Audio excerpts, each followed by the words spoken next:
that could never ever substitute the amount of destruction that a motherfucker who's selling dope in the city. Now, if you sell it to the white people in the Appalachian Mountains, we don't give a fuck about that. You sell all the dope to the crackers you want to.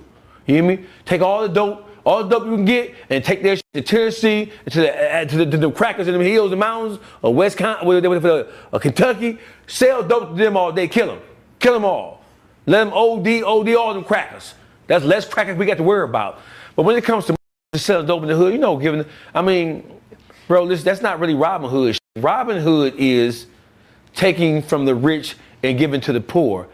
Taking from people who have and giving it to the have-nots. Selling dope and then taking your illicit gains from selling dope and giving out a turkey.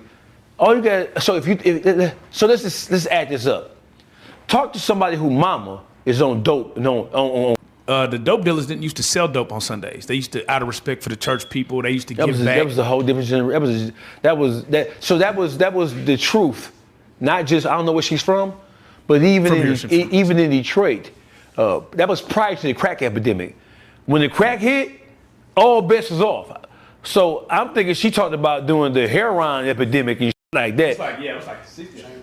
Yeah, Chambers, yeah. Yeah, no, the crack hit, Chambers Brothers, yeah, it was on. 85, 86, when that crack hit, crack really changed the whole mentality of what drug dealing was all about. Because you had operating in a more directly violent and vicious attitude, you mean? Crack changed everything, ain't no rules, you hear me? You know what I'm saying? There used to be rules, because I come from the dope game before crack What was the rules?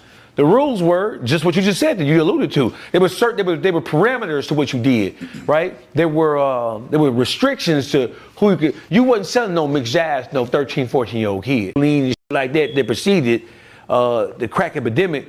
But there were rules and regulations, and then you had OGs really. You ain't have young niggas running around here pushing no heroin dog food like that, bro. The dog food game was really controlled by old who really.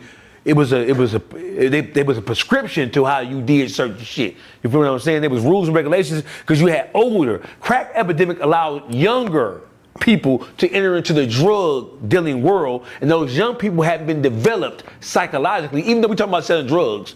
But there was still some type of psychological. There was still some type of understanding. Crack made it so you ain't see young niggas selling heroin like that. Heroin was an old sport.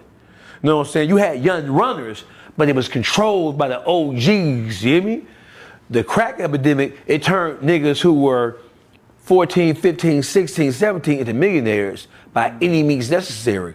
And then don't forget, these are young guys who grew up without no parental guidance, without no real OGs. That's the beginning of lack of OGs. The lack of OGs